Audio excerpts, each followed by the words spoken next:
ओम शांति। आज 9 फरवरी 2025 की अव्यक्त मुरली है। रिवाइज कोर्स है 18 जनवरी 2004। बाबा ने विशेष रूप से 5 महत्वपूर्ण बातों पर हम सबका ध्यान दिलाया। पहली बात, कौन सी सीट पर सेट हो, ऑर्डर देने से सर्व शक्तियाँ हाजिर हो जाएंगी। दूसरी बात बाबा ने कही, सर्व आत्माओं को शक्ति और समर्थी देने के लिए किस बात का अटेंशन हर बच्चे को रखना है। तीसरी बात बाबा ने कही, कौन सी आदत बहुत समय की आदत होने के कारण लास्ट घड़ी में धोखा दे नंबर वार बना देगी, नंबर 1 नहीं बनने देगी। चौथी बात बाबा ने कही, ब्रह्मा बाप अपनी चेकिंग के लिए रोज़ रात को किसकी दरबार लगाते थे।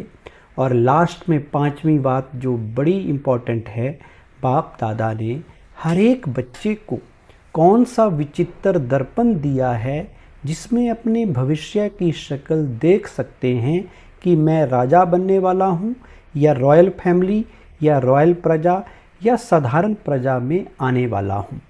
आइए जानते हैं बाबा ने इन 5 बातों पर क्या विशेष शिक्षाएं दी। सभी मुरली ध्यान से सुने और इन 5 प्रश्नों के उत्तर कमेंट बॉक्स में हमें ज़रूर लिख कर दें।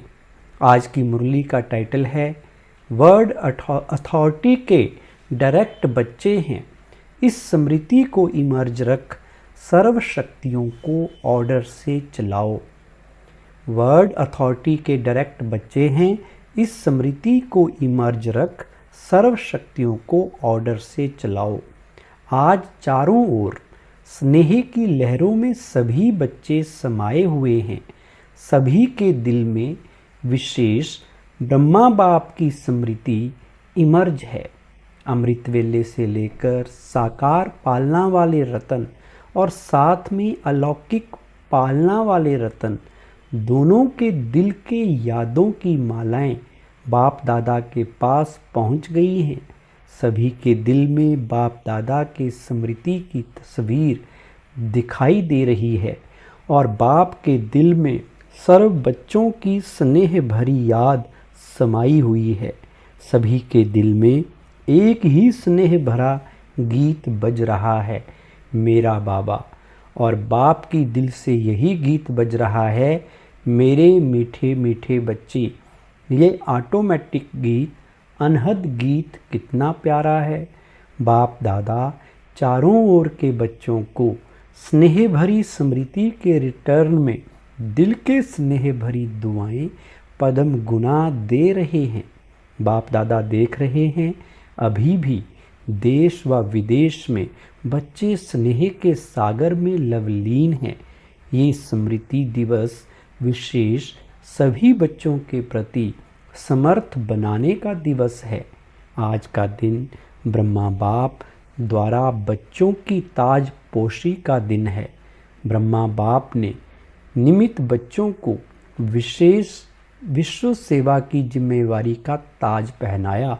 स्वयं अननोन बने और बच्चों को साकार स्वरूप में निमित्त बनाने का स्मृति का तिलक दिया। स्वयं समान अव्यक्त फरिश्ते स्वरूप का प्रकाश का ताज पहनाया। स्वयं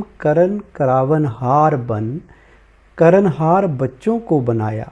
इसलिए इस दिवस को स्मृति दिवस, सो समर्थित दिवस कहा जाता है। सिर्फ स्मृति नहीं, स्मृति के साथ साथ सर्व समर्थियाँ बच्चों को वरदान में प्राप्त हैं। बाप दादा सभी बच्चों को सर्व स्मृतियाँ स्वरूप देख रहे हैं। मास्टर सर्व शक्तिवान स्वरूप में देख रहे हैं, शक्तिवान नहीं, सर्व शक्तिवान। ये सर्व शक्तियाँ बाप द्वारा हर एक बच्चे को वरदान में मिली हुई हैं। दिव्य जन्म लेते ही बाप दादा ने वरदान दिया, सर्व शक्तिवान भव। ये हर जन्म दिवस का वरदान है। इन शक्तियों को प्राप्त वरदान के रूप से कार्य में लगाओ। शक्तियाँ तो हर एक बच्चे को मिली हैं, लेकिन कार्य में लगाने में नंबरवार हो जाते हैं। हर शक्ति के वरदान को समय प्रमाण ऑर्डर कर सकते हो। अगर वरदाता के वरदान के स्मृति स्वरूप बन समय अनुसार किसी भी शक्ति को ऑर्डर करेंगे तो हर शक्ति हाजिर होनी ही है। वरदान की प्राप्ति के मालिकपन के स्मृति स्वरूप में हो, आप ऑर्डर करो और शक्ति समय पर कार्य में नहीं आए, हो नहीं सकता। लेकिन मालिक मास्टर सर्वशक्तिवान के स्मृति की सीट पर सेट हो। बिना सीट पर सेट के कोई ऑर्डर नहीं माना जाता है। जब बच्चे कहते हैं बाबा हम आपको याद करते, तो आप हाजिर हो जाते हो, हजूर हाजिर हो जाता है। जब हजूर हाजिर हो जाता तो शक्ति क्यों नहीं हाजिर होगी। सिर्फ विधि पूर्वक मालिकपन के अथॉरिटी से ऑर्डर करो। ये सर्व शक्तियाँ संगम युग की विशेष परमात्म प्रॉपर्टी है। प्रॉपर्टी किसके लिए होती है? बच्चों के लिए प्रॉपर्टी होती है। तो अधिकार से स्मृति स्वरूप की सीट से ऑर्डर करो। मेहनत क्यों करो, ऑर्डर करो। वर्ड अथॉरिटी के डायरेक्ट बच्चे हो। ये स्मृति का नशा सदा इमर्ज रहे। अपने आप को चेक करो। वर्ड ऑलमाइटी अथॉरिटी की अधिकारी आत्मा हूँ। ये स्मृति स्वतः ही रहती है या कभी कभी रहती है। आजकल के समय में तो अधिकार लेने के ही झगड़े हैं और आप सबको परमात्म अधिकार, परमात्म अथॉरिटी जन्म से ही प्राप्त है। तो अपने अधिकार की समर्थी में रहो, स्वयं भी समर्थ रहो और सर्व आत्माओं को भी समर्थी दिलाओ। सर्व आत्माएं इस समय समर्थी अर्थात शक्तियों की भिखारी हैं। आपके जड़ चित्रों के आगे मांगते रहते हैं। तो बाप कहते हैं हे समर्थ आत्माएं, सर्व आत्माओं को शक्ति दो, समर्थी दो। इसके लिए सिर्फ एक बात का अटेंशन हर बच्चे को रखना आवश्यक है, जो बाप दादा ने इशारा भी दिया। बाप दादा ने रिजल्ट में देखा कि मेजॉरिटी बच्चों का संकल्प और समय व्यर्थ जाता है। जैसे बिजली का कनेक्शन अगर थोड़ा भी लूज हो व लीक हो जाए तो लाइट ठीक नहीं आ सकती। तो ये व्यर्थ की लीकेज समर्थ स्थिति को सदा काल की स्मृति बनाने नहीं देती। इसलिए वेस्ट को बेस्ट में चेंज करो। बचत की स्कीम बनाओ, परसेंटेज निकालो। सारे दिन में वेस्ट कितना हुआ, बेस्ट कितना हुआ। अगर मानो 40% वेस्ट है, 20% वेस्ट है, तो उसको बचाओ। ऐसे नहीं समझो थोड़ा सा ही तो वेस्ट जाता है, बाकी तो सारा दिन ठीक रहता है। लेकिन ये वेस्ट की आदत बहुत समय की आदत होने के कारण लास्ट घड़ी में धोखा दे सकती है। नंबरवार बना देगी, नंबर 1 नहीं बनने देगी। जैसे ब्रह्मा बाप ने आदि में अपनी चेकिंग के कारण रोज रात को दरबार लगाई। किसकी दरबार? बच्चों की नहीं, अपनी ही कर्म इंद्रियों की दरबार लगाई।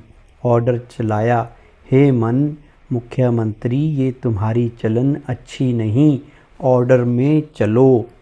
हे संस्कार, ऑर्डर में चलो।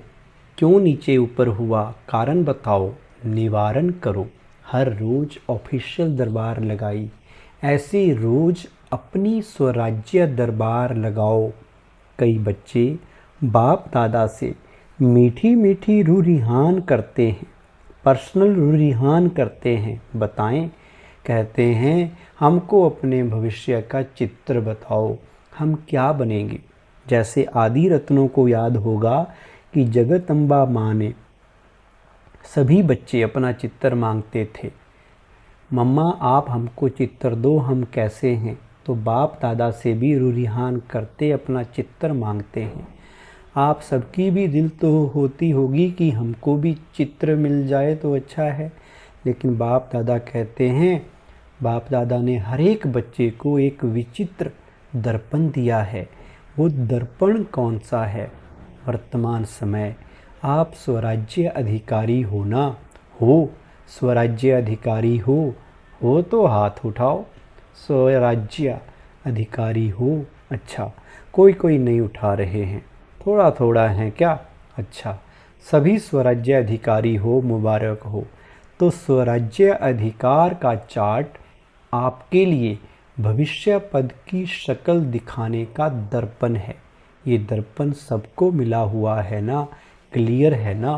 कोई ऐसे काले दाग तो नहीं लगे हुए हैं ना? अच्छा, काले दाग तो नहीं होंगे, लेकिन कभी कभी जैसे गर्म पानी होता है ना, वह कोहरे के मौफिक आईने पर आ जाता है। जैसे फागी होती है ना, तो आईने पर ऐसा हो जाता है जो आईना क्लियर नहीं दिखाता है। नहाने के समय तो सबको अनुभव होगा।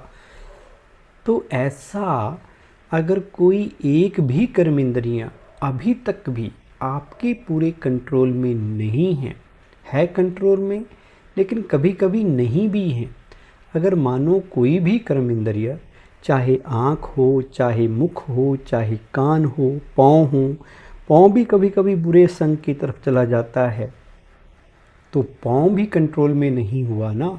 संगठन में बैठ जाएंगे, रामायण और भागवत की उल्टी कथाएं सुनेंगे, सुलटी नहीं। तो कोई भी कर्मेंद्रिय संकल्प समय सहित अगर कंट्रोल में नहीं है, तो इससे ही चेक करो।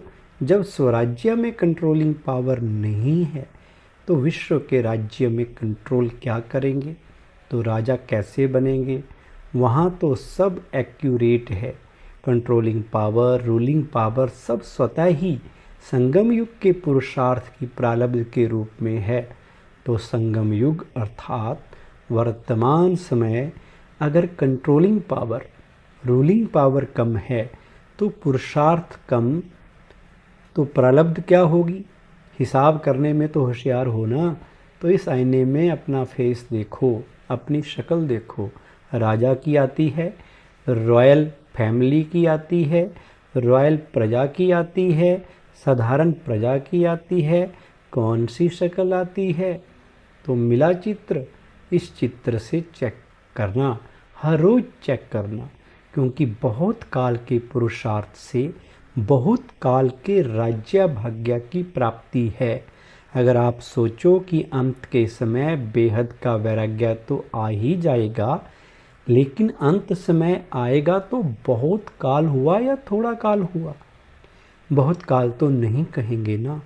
तो 21 जन्म पूरा ही राज्य अधिकारी बने, तखत पर भले नहीं बैठे लेकिन राज्य अधिकारी हूँ। ये बहुत काल पुरुषार्थ का, बहुत काल की प्रारब्ध का कनेक्शन है, इसलिए अलबेले नहीं बनना। अभी तो विनाश की डेट फिक्स ही नहीं है, पता ही नहीं 8 वर्ष होगा 10 वर्ष होगा, पता तो है ही नहीं। तो आने वाले समय में हो जाएंगे नहीं। विश्व के अंतकाल सोचने के पहले अपने जन्म का अंतकाल सोचो। आपके पास डेट फिक्स है?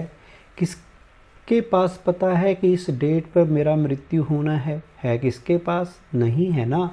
विश्व का अंत तो होना ही है, समय पर होगा ही, लेकिन पहले अपनी अंतकाल सोचो। और जगदम्बा का स्लोगन याद करो।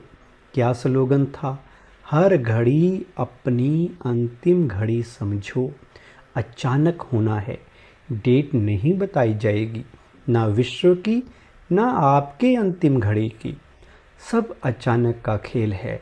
इसलिए दरबार लगाओ, हे राजे, स्वराज्य अधिकारी राजे, अपना दरबार लगाओ, ऑर्डर में चलाओ, क्योंकि भविष्य का गायन है। लॉ एंड ऑर्डर होगा, स्वतः ही होगा। लव और लॉ दोनों का ही बैलेंस होगा, नेचुरल होगा। राजा कोई लॉ पास नहीं करेगा कि ये लॉ है। जैसे आजकल लॉ बनाते रहते हैं, आजकल तो पुलिस वाला भी लॉ उठा लेता है, लेकिन वहाँ नेचुरल लव और लॉ का बैलेंस होगा।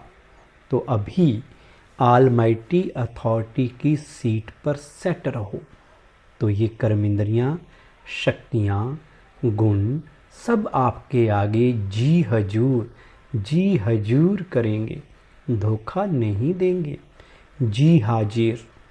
तो अभी क्या करेंगे?